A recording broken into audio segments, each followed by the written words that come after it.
Eba Nakwaba. Yes.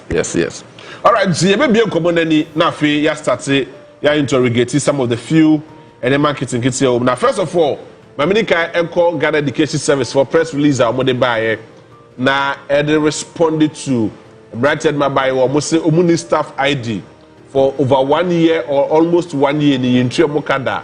Oma get stranded. Ewo Nkofo communities in Nkofo Cruise so aduane kwa munya bi ni ade omo buy a ehun se bebre Ghana Education Service for Deputy Director General ese mo kwatrongu krata so emfamra omo kwatrongu krata so mo se mo de buy a obotumi anhodi on ema omo kofre post for me pam mrante ma buy we na free hono mo teacher dey and buafu oba so kuta kin na ka teacher dey obufu na ka kin na kuta but teacher for na fa kin na ma but Ghana Education Service for a release amode baye responding to the petitioner amode mrante dey call here.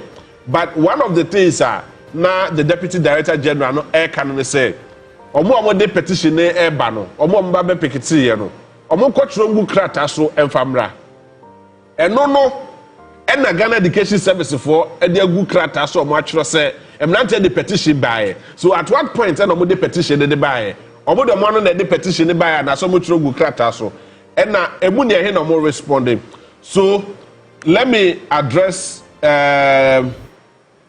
go through the Ghana Education Service for release. We are now seeking for Ivan and Lucius' opinion on this. As the management of the Ghana Education Service GES acknowledges receipt of petition presented by a session of newly posted teachers on Monday, June 23, 2025. These teachers who assumed duty in September 2024 have expressed concern primarily regarding delays in the issuance of staff ID and non-payment of salaries. Management wishes to acknowledge these concerns and further clarify the actions to address the issue. Now, GES for Muse 1, recruitment background. In 2024, GES recruited 12,807 graduates from the colleges of education and as of December 2024, 9,950 of them had received their staff IDs and were paid. However, 2,113 had staff IDs but could not be paid due to expiration of financial clearance. An additional 582 teachers did not receive their staff IDs because of delays in documentation, including inconsistencies in SNIT numbers, Ghana card details, and instant self-posting. Step 2, as a step taken by GES, the present GES management, upon assuming office, immediately undertook a nationwide staff validation exercise from 7th to 14th March 2025 to confirm genuinely recruited teachers and clean up recruitment anomalies. This followed revelations of irregularities as captured in the recent audit report. So there was a technical committee, including representative of aggrieved teachers, has been set up to ensure prompt communication, feedback, coordination.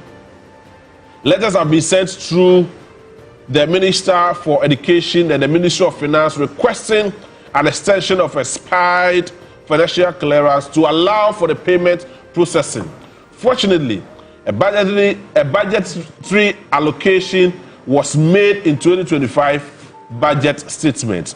GES is actively working to resolve recruitment backlog and to prevent reoccurrence by addressing systematic issues in the recruitment process.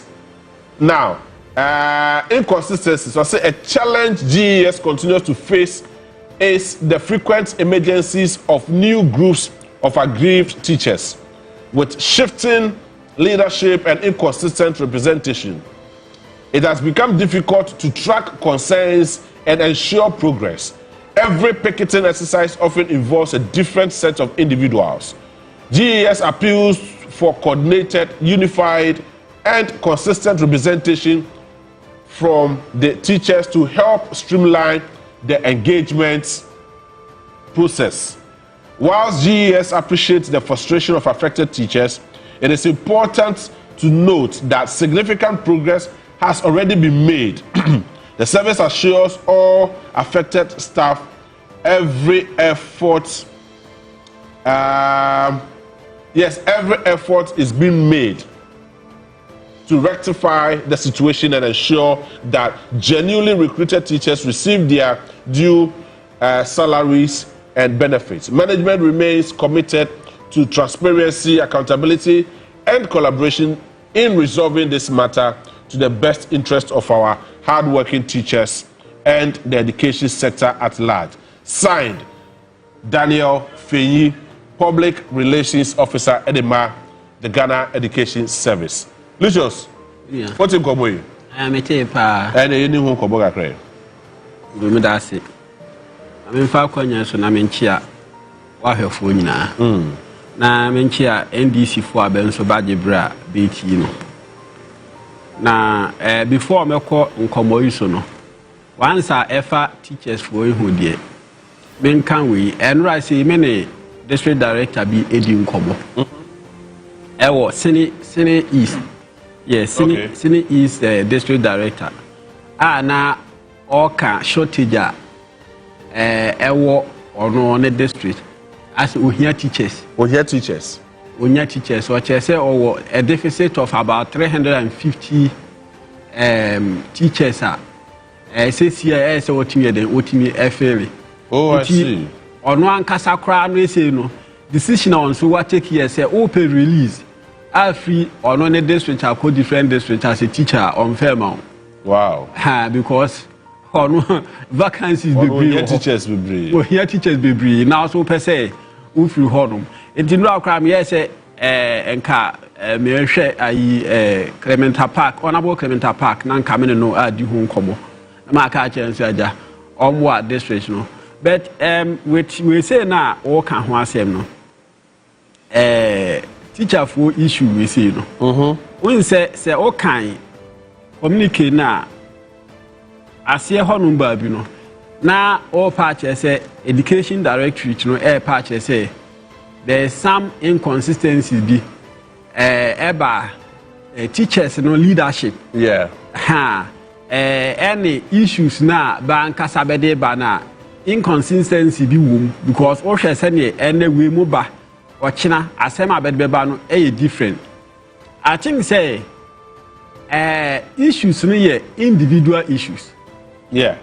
What you say eninti abentimu nya leaders enianimu enfamba and again in some so teachers no so air canon so no insisi so because this is not the first time a section of teachers are recruited in 2022 eba Ministry of Education abe peketu ho. This is not the first time. Yeah. Baba hoping abe peketi na number no na esu SNC. This time o hebe number no e wo fam. E kire say ba be baaye no ya tua bi mu ka. Eninti at this time round no number no esote no. Na ma men kan we before me ba be issue na nkasa so. See eba teacher for issue a na makuma wo mu pa because sika no esa.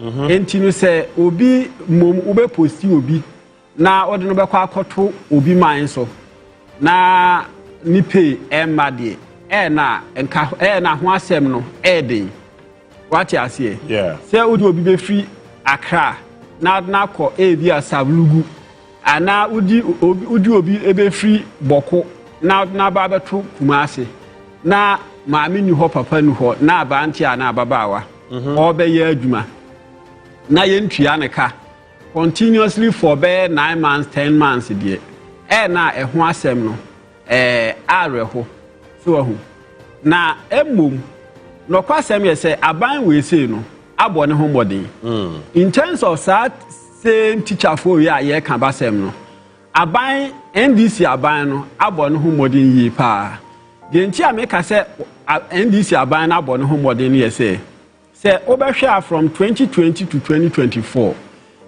two groups per 2 batches per NPP aban no eposti enti no ba 2021 see NPP amposti batch bia 2023 ba amposti batch bia enti no sa batch we say na be package wo honum no be ye the 2017 2018 men can say ba be nya admission 2017 2018 no we say be the sa degree no start be so so enti no be wie 2021 be wie 2022 enti be wie 2022 no ne be ye be service 2023 enti no be posti no eba in August 2024 enti no bra be nya be posti no NPP aba no na esenka otua beka but akatua no nso no ama watch ase enti aban we mu bae no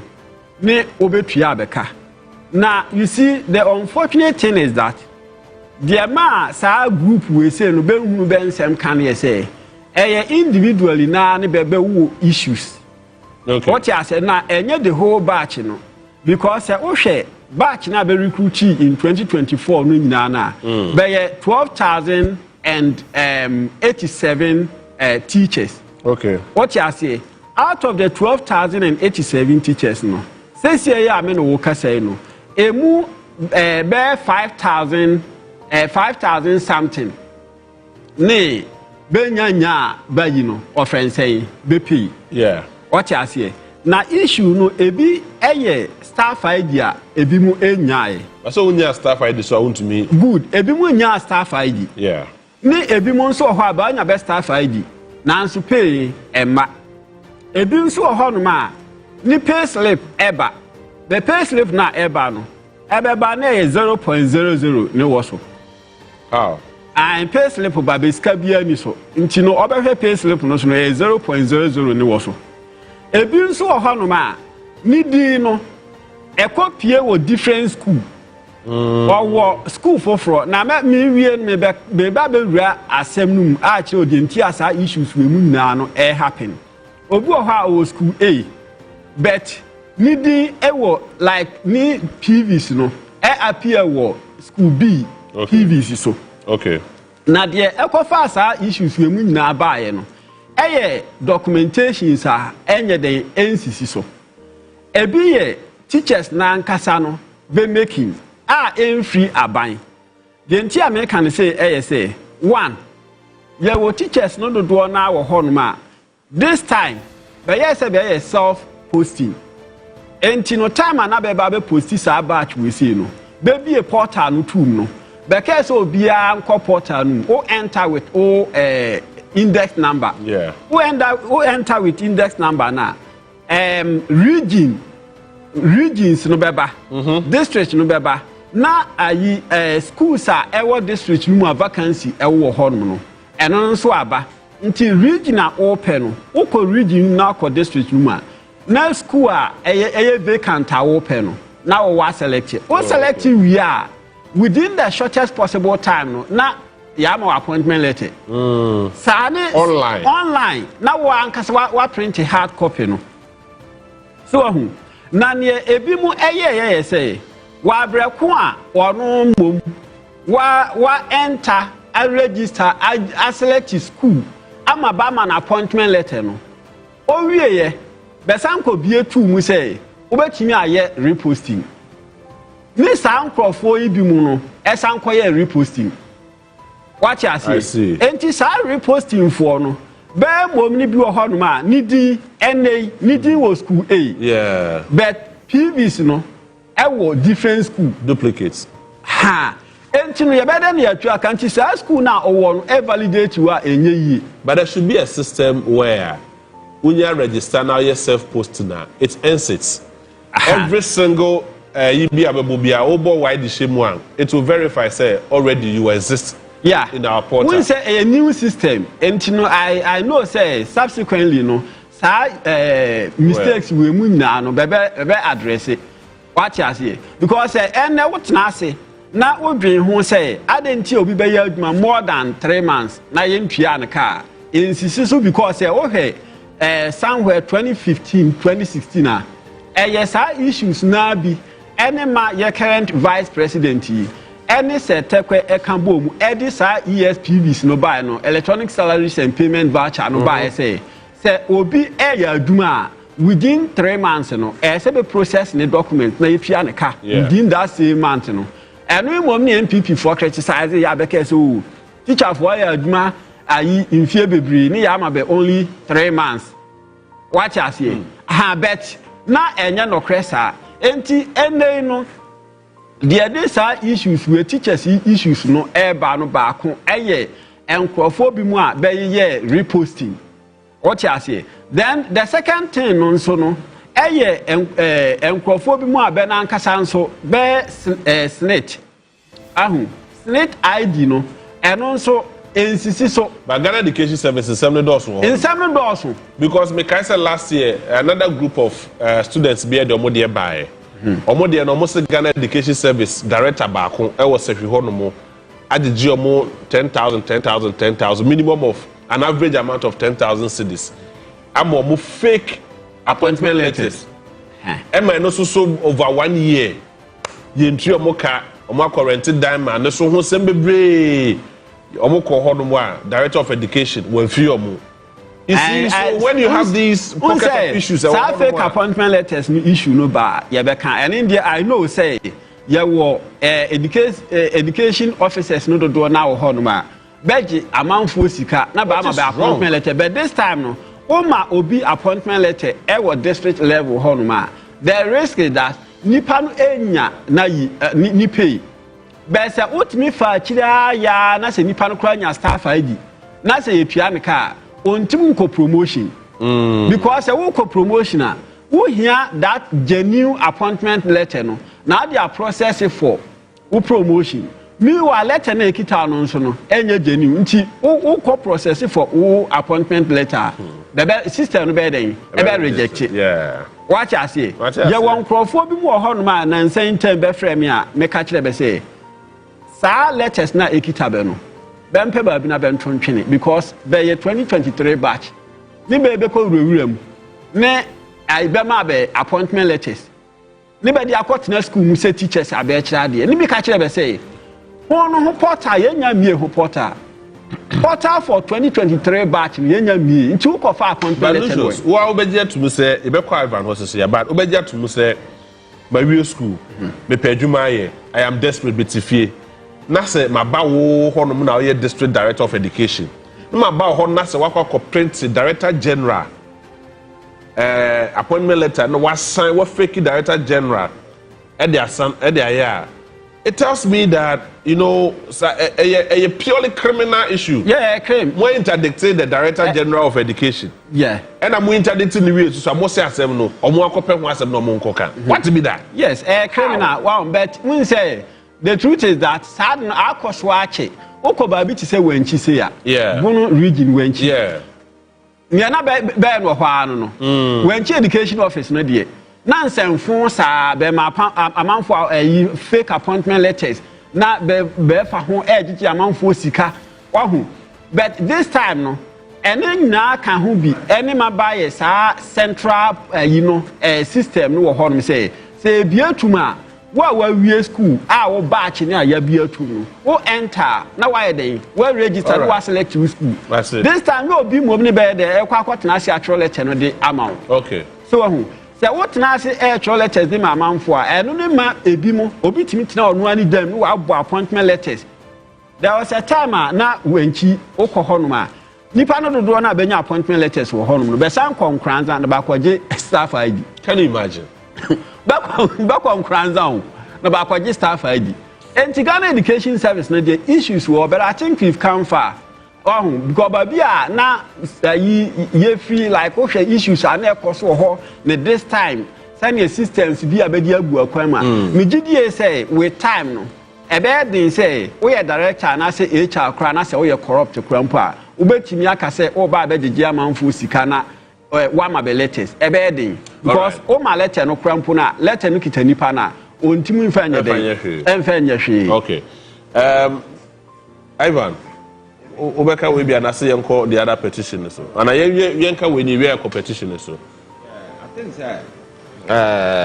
very important set such issues come up Ghana for who what actually so and per analysis solutions or say about 5,000 people outstanding form in 2024 August yeah be seen there omunsanka salary omunya clearance and staff ID kran omunsanka bi so we system now yes you can blame but the individual teacher now no okujina classroom or chira there for the past 4 5 to 10 months in the sanka salary you need to empathize with that person or besides crime burn or faswa or survival barring all these systemic infractions this kind of anomalies in I think there should be a way the GES and the Ghana the Ministry of Education a bit me faso no bit me rectify whatever the challenges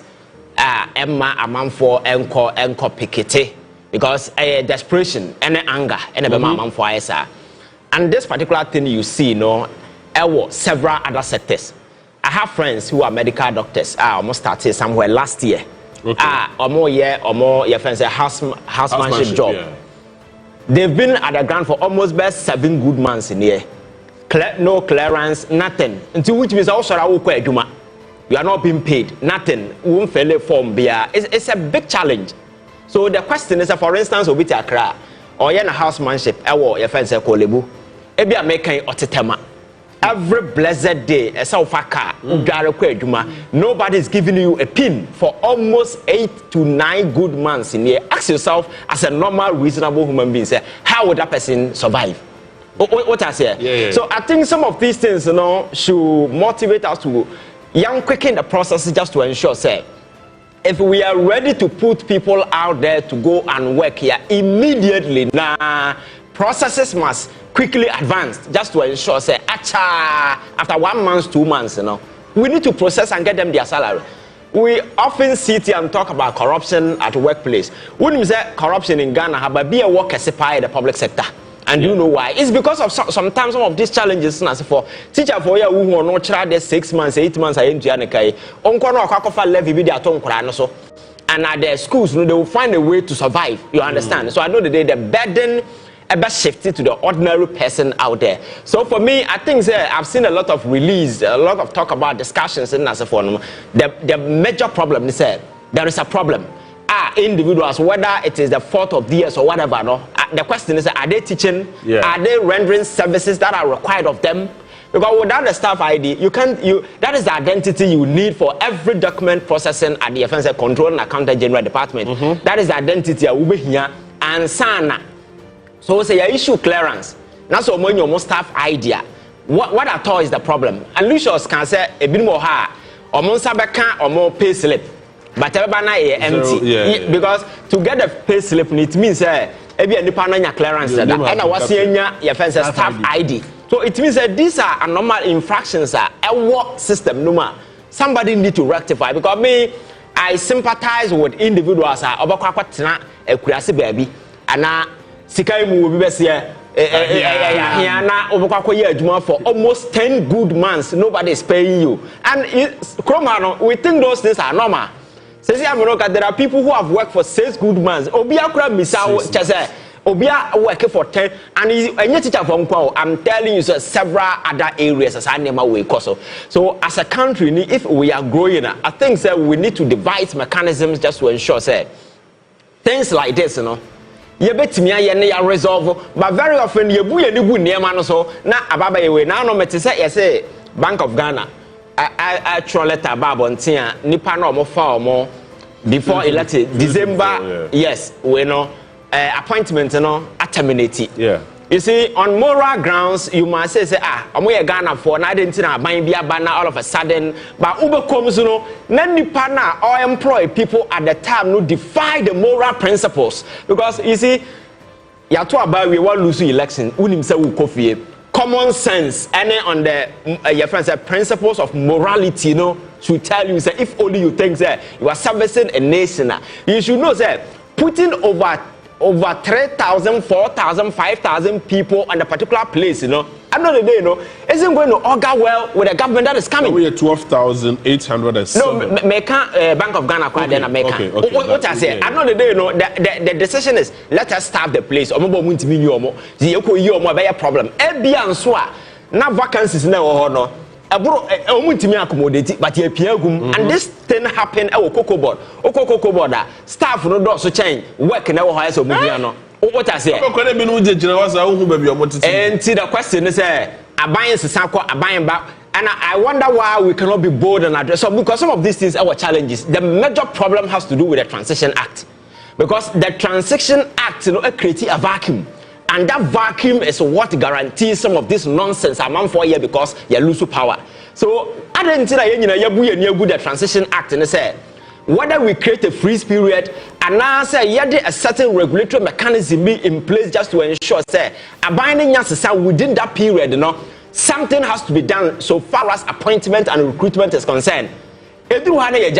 Aban na okono adwemone woni tima to the sense afa na obesesa amanfo de agum e dey ka gu so akọ aban na oba no so ba o he pay go the money is available me so I cannot pay them, then you have to sack them. At the end of the day, you know, the person at the center dey Ghana ni poor person bi akra obi age na bribe na odna kotum omo life and I torso in the name of this dirty politics I hear. So for me, I think that there are a lot of structural weaknesses we as a people no bet me address it, and this particular transitional act they are making this lacuna, this infraction, this loopholes na woman and give you the outgoing president the man the room to be doing all these things. Cocoa Board muluso aba omokono MPP luso aba omokono and I hear cry Jude Sachs I'll be here in the next 10 years and a contract that man for Montomegu. Which means that the mindset isn't about money. The mindset is always about satisfying your friends, your cronies, your allies, just to ensure that we make money. Because Obia will lose about Wukofie. Due sack, no, their warehouse, Cocoa Board will need about 5 years to finish it. Nakwabrane say, ye lose abana ye kofie, minto bingum. And Sanyama way happen several other sectors. ECG is the same thing happened there. And unfortunately, ECG promote frustration on people. Yes. Oh, how many do lights here to do canal the bills and say the same thing. And you see, what is this? Somebody called me from ECG, the main way or catch them say, are you aware, say, Oko ECG? Our customers now that flat rate is now as I will meet us say, and you know, Yanyan is saying. Ebia bosume na ya ma se bia betua 500 Ghana ebia bosume betua we 300 Ghana we betua 10,000. Do you know that some of the big hotels at Okroma want this particular rate so can you imagine also meter say and it's been running for 1 year and do you know what is happening for the past 4 months in here say oh yeah your friend is saying hotel what that flat rate you know so now so what time sika say oh bosume bia say metua 20,000 ebi metua 20,000 or time sika na dey call ECG almost say your system na you bintifa kofi a chire ba beje and for the past 4 months in the ECG is not collecting that money. I'm telling you this is a company or see on the neka gumi so people are paying flat rate and you can call anybody on flat rate okwa omonye almost for scan kofi yeah I know of that because almost payment system but you need to devise a way because nipa na or no running hotel or tuaka 20,000 a month no okasa on for scan kofi na ko brobro so 5 months the person will get 1 billion for you. This is common sense. The person will not get 1 billion for you. So at the end of the day, a baba yaka, nipari disikana ba. You need to devise some kind of ingenuity, even if you think your payment platform is a problem. That is why we put people there to think. Immediately now, you should be able to devise. Akwese wako ngurem na usumfidie na abuano ba ose communion sumfidie ni we misum ya waba. What kind of nonsense is this? You understand?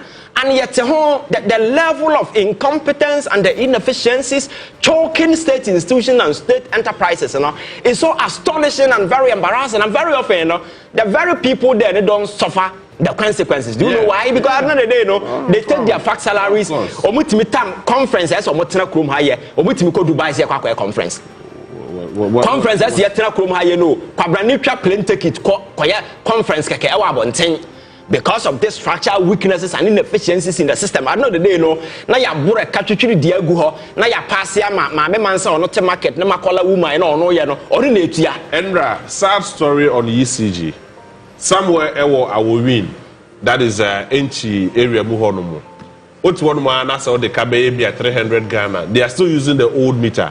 What the kabe 300 Ghana, 500 Ghana. Near ECG for about near be 2 meter na near the co. So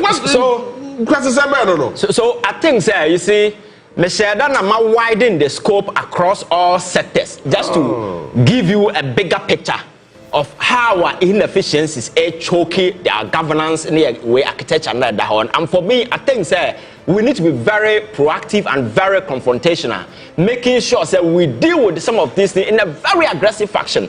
And yes, sir, you will try, we will move nowhere. Another day, few people, some misguided, twisted minds, give you opportunity to be in position of power. No, you use that as an opportunity.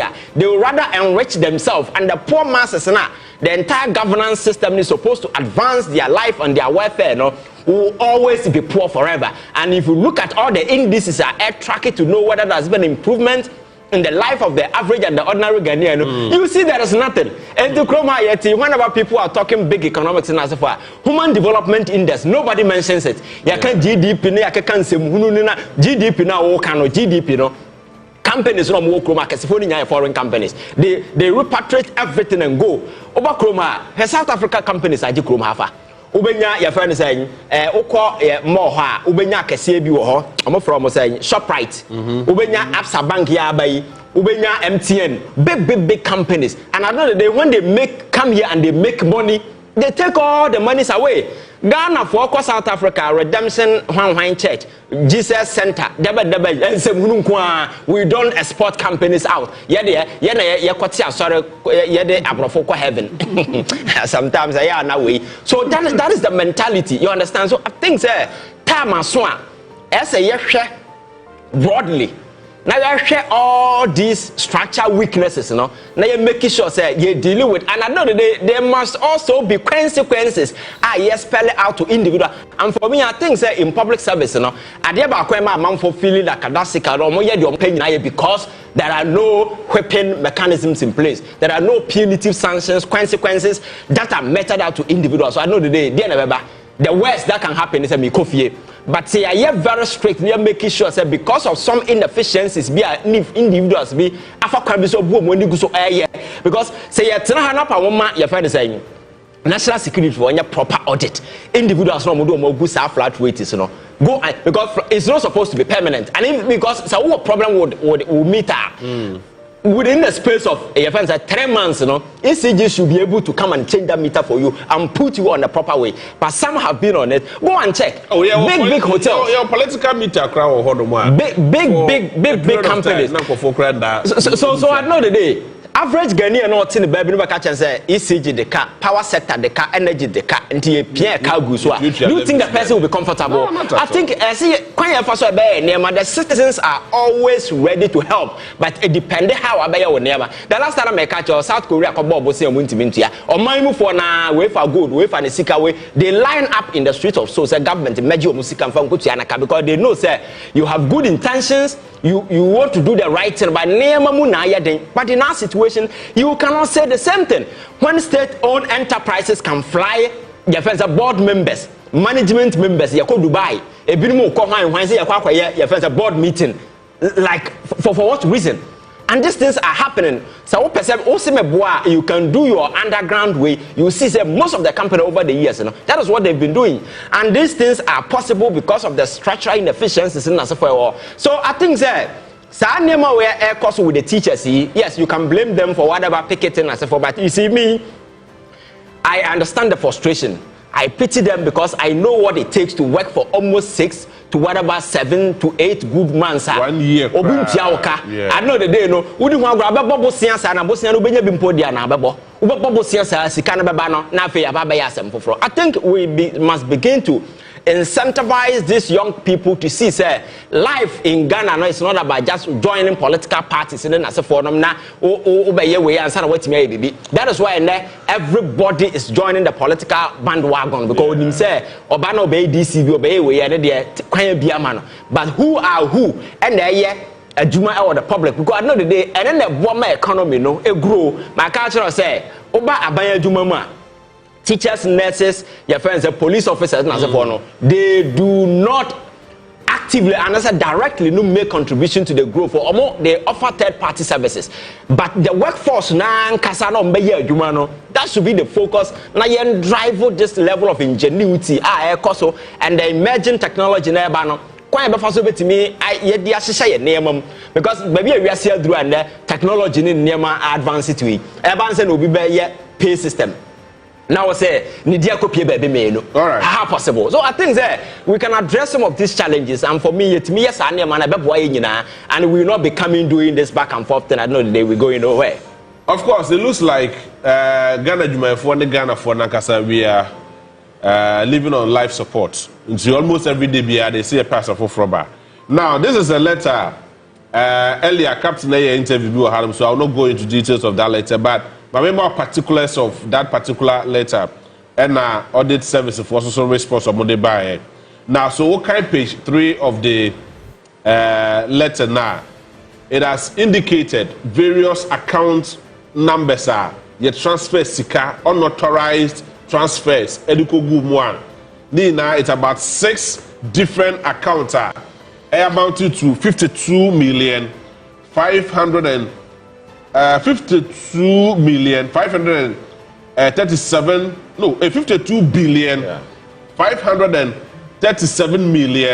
177,777.13 Ghana cedis. That is the total. I have transferred the various accounts. One account number bakuye 1011130026299. I have Ghana Commercial Bank account number. Transfer number 10180. There's another transfer number of transactions. Nina Ohana Muse. It's account numbers no Ohana Muse. And I war accompanied with the account number. Bako AS6 G net revenue. And no yet transferred 10,898,777,540 and the Gumo Aye unauthorized transfers. Now, I say, find the details as provided in the web portal with login credentials as per attached for your response before 23rd October 2020. That is I did say 24th for my birthday.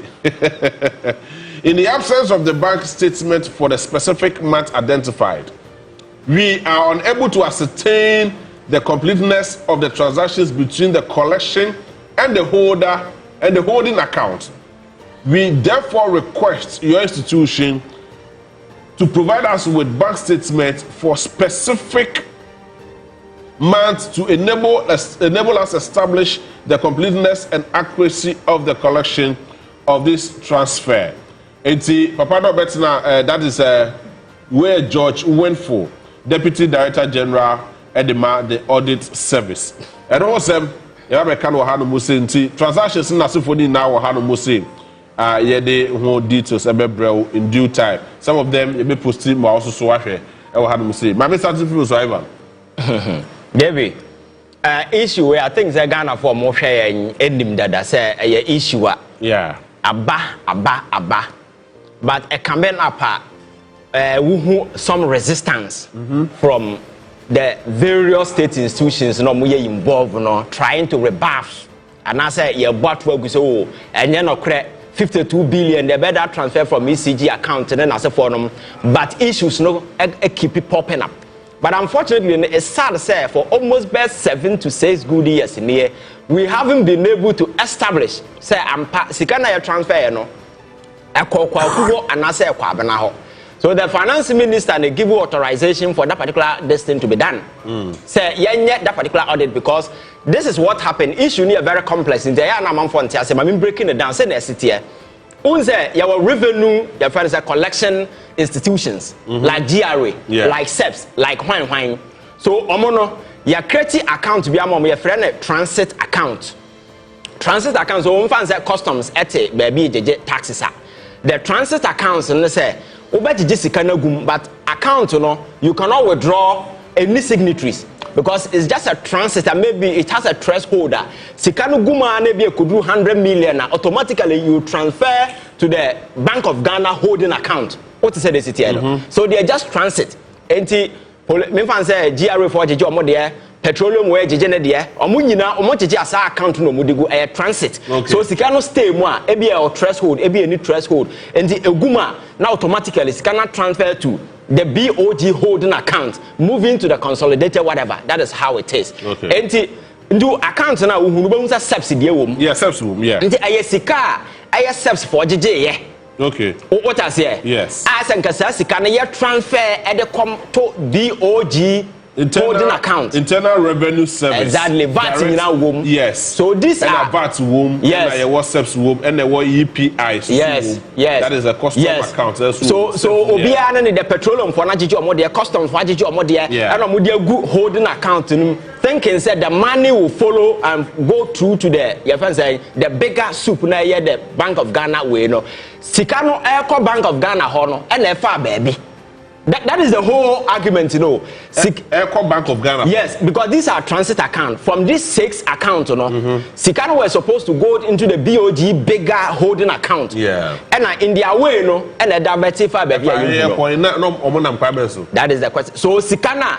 Uhunu ye the subs for GG 10 billion we for GG omodie we for GG omodie we and besin le and asam no ba no your friends Ghana Commercial Bank issue statement debunking this whole thing say a nonsense a man for na omo tena say omo putting up things together just to make the bank look very bad. But the other service again in a letter letter na e wo horo kan ko akire ba bia clearly say enye ensemhunu letter na a letter authorization the finance minister through the powers are conferred on the president no more mano na order yet that particular audit because who say some of the money say echo into the BOG holding account no sika no nyankoye na per their checks no they've been able to find out to see say some of the monies no echo but there are a significant backlog besin there.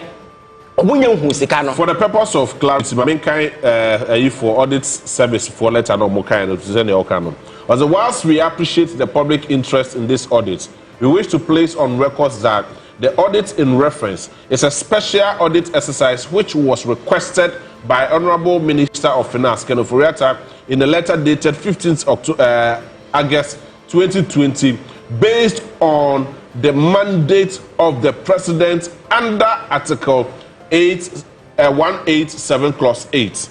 So that is a clarification of the yes, so I can Ofori-Atta and I catch it way for say they should do that particular audit because that infraction was flagged somewhere. They saw it and they knew something fishy has gone on and there is the need for us. And maybe problem is for the past as issue we started by about somewhere 2020. Yeah, sure. A long deal issue. Document in about one about Wagu, document in about one about Wagu, and transfer na ye can say a bomb back up there call you.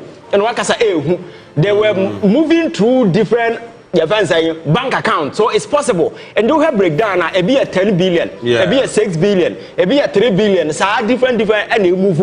And for me, the challenge is that can Ofori-Atta issue that particular way now, or can say you says cannot you who you answer all because are there. So honestly, I'm making sure that this particular thing is done. But the thing is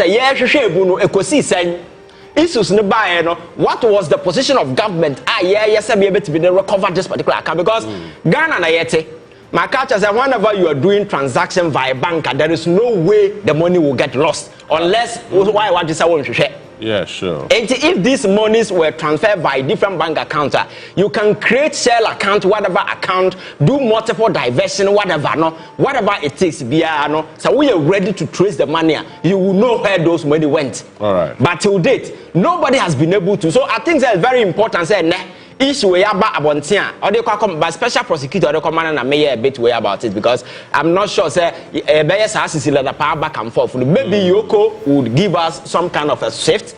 Your friend saying reaction be regarding this particular matter because Yoko, your friend is a special prosecutor in recent times, you know, of issues, how they double it, the way a man go wasting and so forth. For me, I don't think say special prosecutor institution, but Yoko maybe will be able to give us. I think that this time around, and these things are things that are been sitting on the minds of Ghanaians for quite a long time. And we need to delve details into what things are happening here because in the previous administration, there was no way you get insight into matters like this because the whole thing was a cover-up. The government was being run like some kind of a bosumbia. You need a special access to be able to see what was going inside. So we were standing outside and I heard the come. But now, no, the government is no longer there. I think that it is a perfect opportunity for us to delve details into some of these areas. Now, who say, baby, at this transaction, because there is no transfer by banks. And alas, better than I catch said. Internet fraud brony, no. You cannot fraud the brony when the monies come through the world financial system. Because FBI no more kind of regulatory way. And I say more threshold when we transfer $10,000, $5,000, and they don't have time to be following up. They want to understand the extent of how many people are involved, whether it's a ring, the motive behind it, is it for terrorism, finance, and whatever. They really want to understand all these things. That is why sometimes they can follow an individual for 10 good years and then as for to ascertain the extent of what is happening. No, we need a clear picture of what is involved, but they're moving. And for me, I think that the same thing NSA has say the very moment that this money passed through bank and then there are records and then as for if we've been able to know the account a move free man, I 6 accounts now. We should know where they went. What I say. And if we are able to do that, trust me, I think that we will resolve this issue. Lucius, issue no buy wrong. And I mean, this Ivan Wabonti na walk up once and I make a say. So issue we met ye and say an amount of 52 million billion Ghana CDC. Ayra. Let me say how. But the first time I met you, a captain and all can once more. Say, one bank o preachy. Now, Ubetinia say your account to be a unknown account. I unknown account to be a hornma any dean. What you say? Then in the first place, you know, why ban near fast to create his account, you know, because account be no men can say account name. There will be a share that a create a company and I say institution cry. Institution no ewudi enti eba ne say transaction betimi akoso ya transfer sika from institution B account e dey akọ different account enya once enya twice enya thrice na obeka say account e dey akọ tunu unknown account. I think say auditors no maybe the internal auditors in the betumi aka say be weak kakra because say o ya adwuma e hye obi asia empempi no ye onyama bi wo ho ma wo ka ho asem bebre ahwa wa nkasa krampo no transfer be kan na say betumi ayiwadi. But what about the external ones na be no so be ba ne enti does it mean say sa sika we say na course transfer we na course no there wasn't any audit as suggested say bibisa a course and there wasn't any alternative measure but the go acquire say betim dey retrieve this sika no because when later we audit now who ba bia sika no in the first place okay say adno your known account why audit no about who say the account is known there then we should what we should be able to what retrieve the money say according to pan hokram we use mpa say etinye the yetim hu kwan be fa so a ye beje enti kwan bɛn paa ne betumi afa so bɛka sɛ o sika bi akɔ ono na account yen gya ne saa sika no nye 1 cedi nye 2 cedi hwɛ na no ayi lady a national service issue ya eba ya bɛka sɛ o lady be former ayi gift award yes gift award be former director general bi about 8.25 million Ghana cedis or CSB you transferred at the far easy account at the man and what be say how kwan ben say on fanya den or a service personnel or ya aduma ben ne sika ben yes what you say an amount of 21 million Ghana cedis was paid to Haruna Mawula. Sa Haruna Mawula no ye the man from 2017 to 2024. Enti sa sika na oje to aso 21 million Ghana cedis no. Na e sika ben or ye aduma ben. What you say? E allowance ana say e then there was another person Isaac Asamani also nya 11 million Ghana cedis. Ono so sika like the way na yesika no nyunu ko no na me bisa say and our financial system no see so weak that banks no do the transfer without asking questions no ko hono ma na ya te jo fingerprint na frustrate wow it's frustrate sika o kwakọ ju sika no nse positive deposit the fingerprint chemistry obi na je 500 Ghana we dey subject to nsemunu process obi di 8 million there was a funny ayibia ayi offense attorney general kan ye about say nipa no otena ase na say of like Crawford be kwaje sa loan bi no what you say about 30 million Ghana cedis national service for the 30 million Ghana cedis no ono ji loan no ewie no or the company back on the call say beton niema in the high purchase or the company back ayi say block of life company in the end no bet years can we no but divert sika into 4 different company account bank ADB 4 different companies account and into the no sometimes so be say nipa no timi tena se divert na ye hwani wasem who be say sa companies no companies ben ya nipa na ji 30 million Ghana cedis all the sika no be to mu na wa divert to 4 different companies account enti no na wati na ye nhwe ha atmosphere hwe nipa na sa assemble ko okay cry say be inflate ayi offense figures no national service figures no o be wi a na ba se na tro de akoma parliament be approve wi a na ba tro de akoma finance ministry sika bed be ma be no say this cannot to ayi national service ayi account ma na be ba se na divert de akoto project account asim say be the co execute project bi na ba se na divert sales can from project account into individual account what na so me catch us under Akufo at the time na he was running a Ponzi scheme and your government because Ponzi schemes no more operating like this so nam one more operations you know for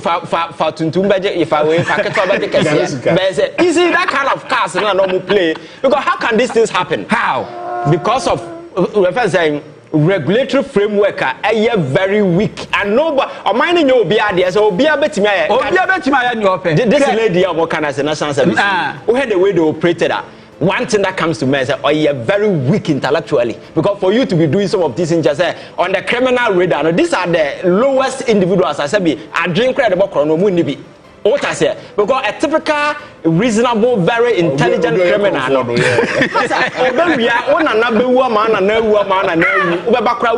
what I say so I think that is the problem that we have we need to look at your regulatory mechanism properly because national service I mean you can and just iwe nko awo you know say 2016 do mahama ebeko no o say charge some individuals mo mutu asika so Akufo-Addo took over no and sanka that time na yehu say a whole red flag or that but that is the place these people exploited for 8 good years that's the service one mo farm bi na wo around the Lagos side hono no assassin na wo hono it is meant for mo project near there mo farms near there assassin bi ye twa there filling station o na so on beton Deputy Director General currently say asase no mpamo mo obeje ho rent every month be on gin in bulk bosumi bia now the rent there ba it is for filling station kosi be na fire asase my so simple. I think finally wrap it up Bank of Ghana dan ya BC sebe be free expert na expert na chese be here about $81 million any GES dan no be we na ba cost spend about 21 million that cost 200 yes 210 yes 200 like how and no crowd ni enim no what you say nti wa breko a expert mumu che say dan wo here about just $81 million no which me transit for kwan bi so a na wa ya best times 3 when they look Avan Jebi so I think that Ghana no your problem and that is why that be American about leadership you did agro because sometimes if you don't get things right the Abeka who be a way but I think that this era Ajo Mahama Siamba BM as president he has been there before and I was seeing any opportunity to come back. I think that this is the time for him to sit down and look at all these structural weaknesses I overwhelm me Ghana your progress actually because now he hold the hammer. Yeah. Anywhere. Yeah. Because in the next 4 years you are not president again. Yeah, the only thing you can leave behind is your legacy that will be printed in the heart of Ghanaians. This is the time to be making bold decisions that has never been done before. Yeah. And I said, with me, yes, I think that now Donald Trump, president, you run an issue for the past 46 years in the back and forth. You see, sometimes you need to be very radical, very vicious, very bold, just to ensure, say, you do the greater good. You may disagree with him, but whatever he thinks, this is what has to be done. And for me, I think that the same Timodeno, and I say, near Ghana, because Ghana for creating room, man, say, business as usual. Whenever I was one creating room, I found na samasa. Well, I say, Lucius, na Minda Ivan Suswasi. There's a video circulating, a very disturbing video circulating. Yachichira Krebi, their boss row. And Yedikin, the dear Guapranisa, ya run Winani, the Guanisa to a large extent. Yes. So and the person in this video should automatically go to prison. Exactly the point. Sa team class 7 na mebo akra na wo kan sam just say dem na twam. It's not to try cry the boss now no. No, it's absolute nonsense. Chale ye won say me break am mo be just class 7 no dey pay as papa ne kan na ja. Ye fa to me fa moy. Ye dan ye ho aba.